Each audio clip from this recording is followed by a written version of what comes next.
Shalom, salam berkat dari kami untuk pendengar sekalian. Saat ini pendengar akan diberkati dengan program Hari Ini Harinya Tuhan bagian yang ke-8. Sebuah program rohani tentang doktrin Alkitab yang menolong kita untuk semakin tertanam dalam kebenaran firman dan bertumbuh dalam kemuliaan. Bersama hambanya, Pendeta Gilbert Lumendo, STH. Banyak orang merasa doktrin Alkitab sebagai sesuatu yang membingungkan. Tetapi tahukah saudara bahwa doktrin Alkitab intinya adalah memahami Alkitab dengan benar, dengan pemahaman yang sistematis, sehingga kita terus dapat tertanam di dalam kebenaran firman, sehingga kita terus bertumbuh di dalam kemuliaan Allah.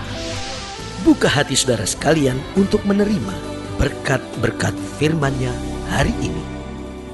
Pada dasarnya hidup Kristen adalah terang dan jelas. Hidup Kristen bukan hidup yang membingungkan. Firman Tuhan bukan firman yang mendatangkan kebingungan.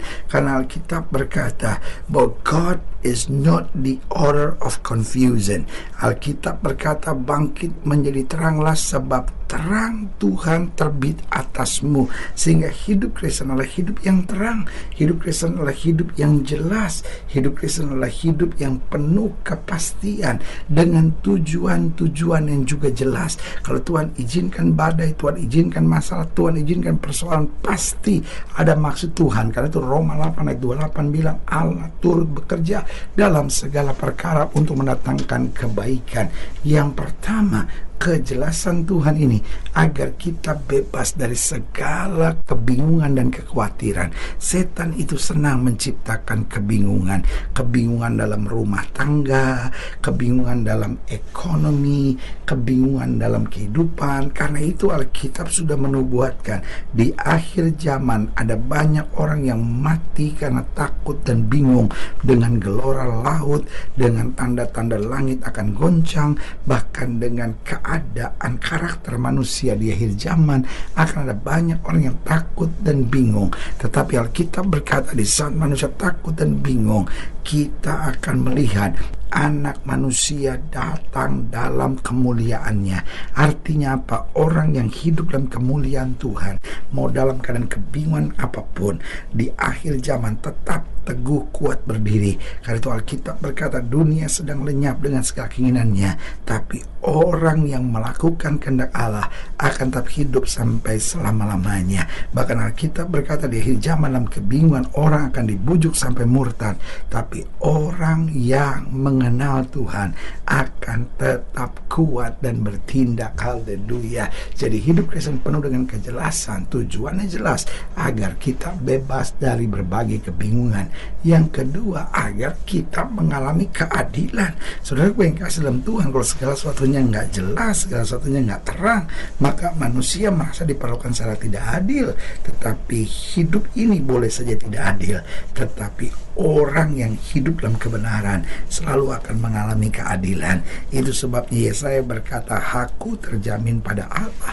Sehingga kita nggak usah berteriak tentang keadilan di muka bumi ini, karena pada dasarnya keadilan telah diperjualbelikan, keadilan telah diinjak-injak. Sehingga orang yang bodoh adalah orang yang menangisi ketika hidupnya diperlakukan secara tidak adil. Sebagai hamba Allah, saya mau bilang di mana-mana ketidakadilan sedang ada, tetapi kita tetap mengalami keadilan. Karena Allah mendatangkan segala sesuatunya dalam keadilan yang luar biasa. Dan itu yang dipahami oleh Yusuf. Sehingga Yusuf berkata, kalaupun manusia mereka-rekakan yang jahat tentang aku, Allah mereka-rekakannya untuk kebaikan. Dengan lain kata, Yusuf sedang mendeklarasikan, my God is a justice God.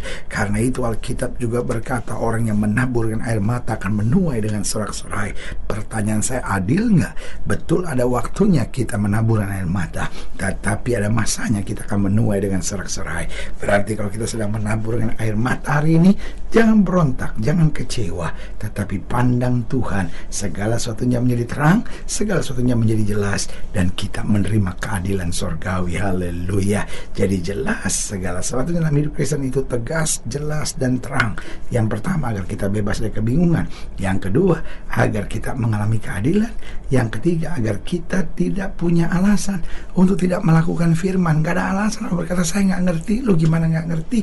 Segala sesuatunya jelas. Makanya Alkitab berkata bahwa Kristus adalah Allah yang menjadi sama dengan manusia. Kenapa dia perlu jadi sama dengan manusia? Sehingga dia bukan pakai bahasa sorga menyapa manusia. Dia menyapa manusia dengan keterbatasan manusia, supaya manusia kembali dapat dibawa dalam kemuliaan Tuhan yang tanpa batas itu. Haleluya. Dan yang keempat, saya pelajari bahwa hidup Kristen penuh dengan kejelasan, dengan berbagai tujuan, agar kita tidak berbuat lagi kesalahan yang tidak kita sengaja. Kadangkala ya bisa nggak sengaja. Loh, itu kan saatnya untuk kita kembali menyadari bahwa Tuhan mengasihi kita. Segala sesuatu yang sudah jelas, jangan mempermainkan Tuhan.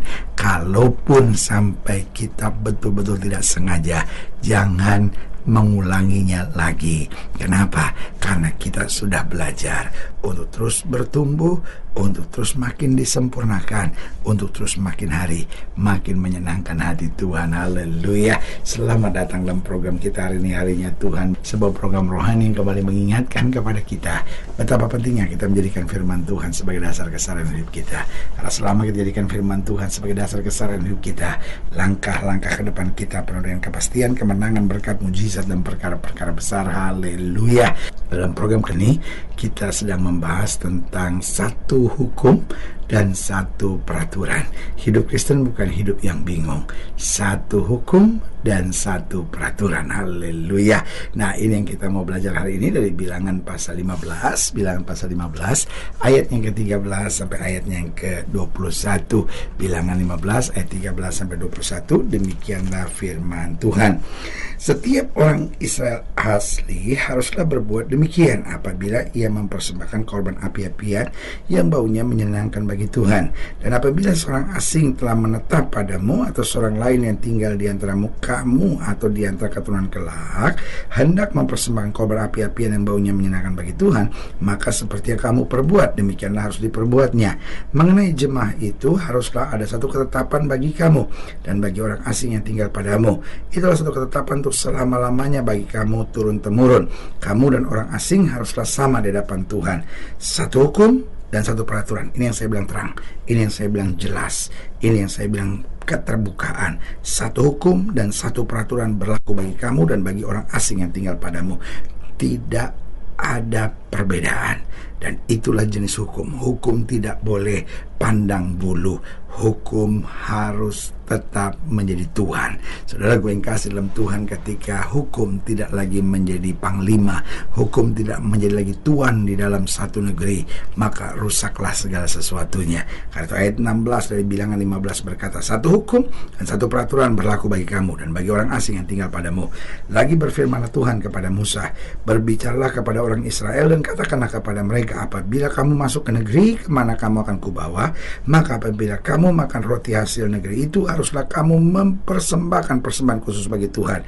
Tepung jelaimu yang mula-mula haruslah kamu persembahkan sebagai persembahan khusus berupa roti bundar, sama seperti persembahan khusus dari hasil tempat pengirikanmu.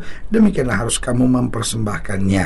Dari tepung jelaimu yang mula-mula haruslah kamu menyerahkan persembahan khusus kepada Tuhan turun temurun. Nah, saudara yang kasih dalam Tuhan, dari sini kita melihat bahwa Tuhan memberikan satu hukum dan satu peraturan bagi kita, bahkan jelas di sini dikatakan turun temurun.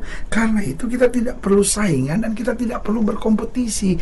Nah, dunia ini ngeri sekali. Kenapa? Karena budaya iri hati telah merasuk di banyak orang, sehingga di mana-mana, bahkan yang paling mengerikan ada di dalam keluarga, adik dan kakak bisa bersaing satu sama lainnya. Keluarga kompetisi satu sama lainnya. Saudara gue yang kasih dalam Tuhan, ini sudah mulai bahaya. Dan lebih parah lagi masuk di dalam dunia gereja. Hamba Tuhan yang satu nyerang hamba Tuhan yang lain. Lalu peran komunikasi massa sudah dimainkan. Waduh, masing-masing sudah mulai berpolitik, mainkan teknik-teknik psikologi, ya kan.